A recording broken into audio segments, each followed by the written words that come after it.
खबर दिन भर में आपका एक बार फिर से स्वागत है। जोधपुर हिंसा का सीसीटीवी फुटेज भी सामने आया है। सीसीटीवी में उपद्रवी तलवार लहराते नजर आ रहे हैं।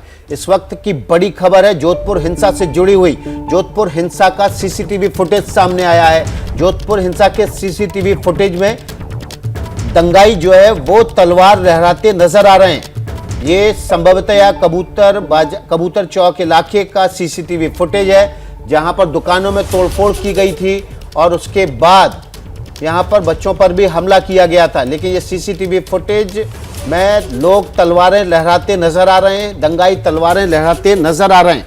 जोधपुर हिंसा के बाद, जोधपुर तनाव के बाद ये पहली सीसीटीवी फुटेज है जो सामने आई है। लगातार सुबह से एबीपी न्यूज आपको जोधपुर हिंसा से जुड़े हुए एक एक अपडेट को सामने रख रहा है। हमारे सहयोगी करण पुरी ने यह तस्वीर एक्सक्लूसिव आपके सामने रखी है, जिसमें दंगाई तलवार लहराते नजर आ रहे हैं। ये तस्वीरें आप देखिए, ये तस्वीरें, ये देखिए, हम आपको सीसीटीवी फुटेज दिखा रहे हैं जब दंगा भड़का, जब हिंसा भड़की। यहां पर दंगाई तलवारें लहराते, हाथों में लाठी लिए, डंडे लिए नजर आ रहे हैं। ये आज दोपहर 11:37 की ये तस्वीर है। ये समय भी सीसीटीवी फुटेज में दिख रहा है साफ तौर पर। आज दोपहर 11:37 की ये तस्वीर है। करण पुरी हमारे सहयोगी हमारे साथ हैं, सीधे उनका रुख कर लेते हैं। करण पुरी, ये किस इलाके की तस्वीर है जिसमें दंगाई तलवारें, हाथ में डंडे, पत्थर लिए नजर आ रहे हैं, पत्थरबाजी करते हुए दिख रहे हैं? हाँ विकास, मैं बता दूं, ये जो दंगाई जो हाथ में तलवारें और पत्थर लेके दिख रहे हैं, ये तस्वीरें जोधपुर के सिलावटों की बस्ती, मुस्लिम बस्ती है, उसके पास में सुनारों की बात है। इन दोनों की कॉमन जगह है, वहाँ की जगह है। और ये जो हालात जो बने हैं, तो जिस तरह से इन्होंने ये पूरा देखा जा सकता है इन तस्वीरों के हिसाब से कि इन्होंने पूरी पहले से ही तैयारी कर रखी थी। उस तैयारी के अनुसार इस तरह से ये हंगामा किया गया। और जो छोटे छोटे बच्चों को भी देखिए, जिस तरह से वो हाथों में पत्थर लेके मार रहे हैं और इस तरह की जो तलवारें और पत्थरबाजी कर रहे हैं। उस आखिर में उस एक शख्स को, उसको कैमरे की नजर पड़ती है, तो उस कैमरे के ऊपर पत्थर मार के कैमरे को भी तोड़ देते हैं। और उसके बाद पूरी तरह से यहाँ पे हंगामा किया और कई लोगों के साथ मारपीट की, महिलाओं के साथ मारपीट की। और ये जो स्थिति है, उसको कोई ऑब्जर्व नहीं कर सकता जिस तरह से खतरनाक माहौल रहा है। यहाँ की महिलाएं और हर आदमी डरा हुआ है। जी विकास। करण, माहौल वाकई में खतरनाक है, संवेदनशील इलाका है और उसके बावजूद कल रात को हिंसा भड़की और आज सुबह एक बार फिर से नमाज के बाद हिंसा भड़की। पुलिस जो है पूरे शहर में गश्त कर रही है क्या इस वक्त? क्योंकि आपने कई इलाकों से ऐसी तस्वीरें हमारे सामने भेजी हैं, हमने आपकी रिपोर्ट भी देखी है। एक नहीं, दो नहीं, कम से कम 4 जगह से हिंसा की खबरें आई हैं। कितने जो एरिया है वो इस हिंसा की चपेट में आ गए हैं? क्या खबर है उस पर? जिस तरह से देखा जाए तो अभी हिंसा की बात करें तो ऑलमोस्ट जो सिटी एरिया है, शहर के जो भीतरी शहर है, वो ऑलमोस्ट पूरा कवर्चर हो चुका है। क्योंकि ये चौथी जगह है। ये जो भीतरी शहर का जो एरिया है, अप्रोक्सीमेट करीब 5 से 7 किलोमीटर का है। उसमें से करीब 4 किलोमीटर के एरिया में ये जो हिंसा भड़क गई है। चारों तरफ से ऐसी स्थिति हो चुकी है कि हर जगह भीड़ का जमावड़ा है। और हर जगह जो अभी केंद्रीय जल शक्ति मंत्री गजेंद्र सिंह शेखावत भी यहाँ पहुंचे थे, राज्यसभा सांसद भी पहुंचे थे। सब लोग यहाँ पे पहुंच के उन लोगों ने स्थिति को देखा। कई लोग धरना दे रहे थे, उनको समझाइश की गई। अब ये जैसे देखा जाए चौथी जगह, पहली जगह जालोरी गेट पे हुआ, जहाँ पर पुलिस के साथ मारपीट हुई। उसके बाद पुलिस ने हल्का बल प्रयोग किया, उनको खदेड़ा।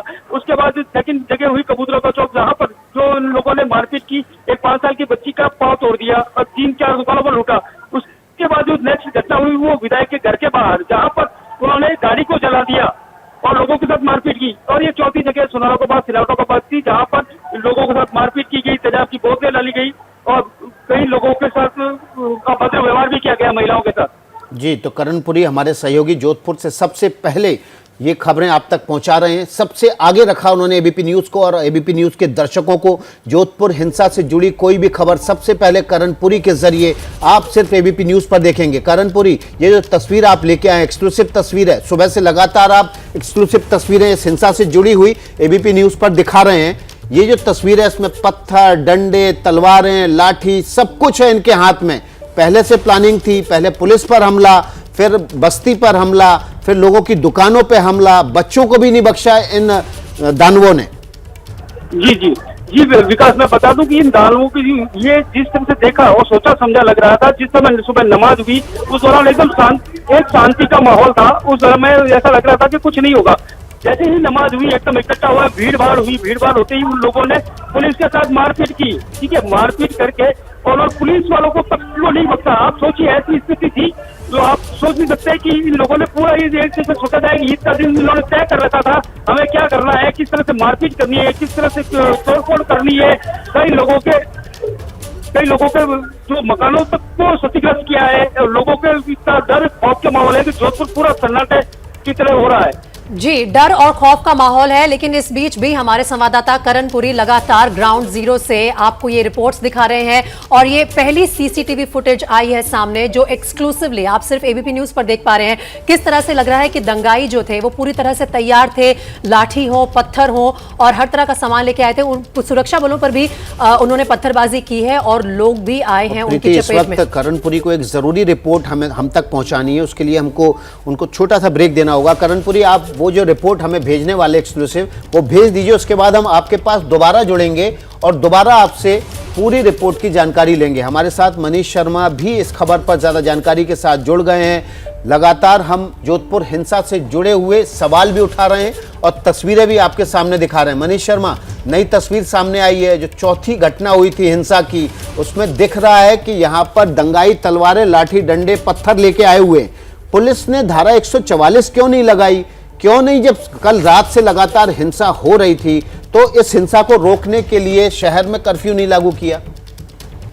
आप विकास बिल्कुल सही कह रहे हैं। अगर पुलिस ने शुरुआती तौर पर ही कर्फ्यू लागू कर दिया होता, खास तौर पर जो भीतरी इलाका है, तो इस तरीके के हालात नहीं बनते।